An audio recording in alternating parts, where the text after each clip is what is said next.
Tanya kebingungan saya akhir-akhir ini, Ustaz. Sebelumnya saya sangat ingin menikah dan berdoa hampir di setiap sujud untuk meminta jodoh dengan doa yang spesifik dan minta dimudahkan menikah agar terjaga dan terhindar dari zina. Namun akhir-akhir ini saya jadi lebih lapang dada jika memang saya tidak ditakdirkan Allah punya pasangan di dunia ini. Pemikiran saya mungkin terjaga bukan hanya melalui pernikahan. Saya lebih sering berdoa minta dilindungi dari zina sampai meninggal.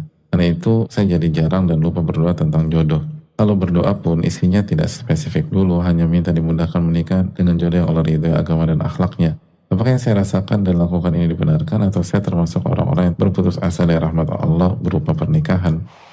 Pertama, kita tahu ulama fikih menjelaskan hukum nikah kepada seorang itu berbeda-beda. Ada yang wajib, ada yang sunnah, ada yang mubah, bahkan ada yang makruh. Dan penjelasannya secara spesifik ada di dalam buku-buku fikih para ulama kita. Artinya kalau kita belum sampai derajat wajib, ya tidak harus dan seterusnya. Yang kedua, keutamaan menikah bukan hanya tentang terjaga dari zina. Terjaga dari zina salah satu tujuan penting. Bahkan di sebagian pasangan bukan jaminan juga.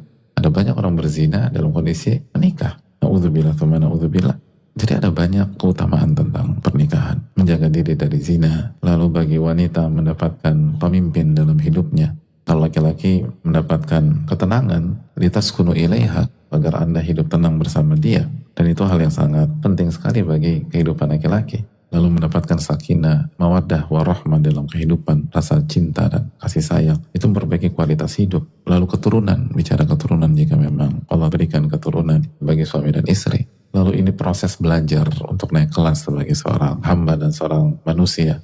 Kita tahu ketika rumah tangga itu dihadapi dengan iman dan ketakwaan, orang itu akan semakin matang, semakin berkualitas. Lalu bagi laki-laki tadi belajar menjadi pemimpin sejati dan dia semakin komplit sebagai seseorang. Dia akan ajarkan istrinya, didik istrinya, mengatur segala macam itu. Trickle dan efeknya kemana-mana. Bagi wanita, dia mendapatkan sosok yang akan mengajarkan dia, mendidik dia, menghandle dia, menjaga dia. Ini ada banyak faktor. Makanya kan kata Nabi SAW, faqad istakmala nisfa dinih. Barang siapa yang menikah dengan wanita yang solehah, dia telah menyempurnakan setengah agamanya. Bayangkan bobotnya itu bukan 1/10, bukan 10%, bukan 20%, 50% dari agama. Lalu hendaknya dia bertakwa untuk mewujudkan setengah yang kedua.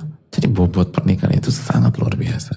Jadi sekali lagi bukan hanya tentang terjaga dari zina. Ada banyak cabang keimanan yang akan kita dapatkan ketika kita menikah. Kita belajar problem solving dan kita belajar kesabaran, belajar bersyukur, belajar qanaah dalam pernikahan. Ada banyak amalan hati yang kita pelajari. Jadi itu yang membuat seseorang akan semakin baik dan kualitas agamanya semakin bagus.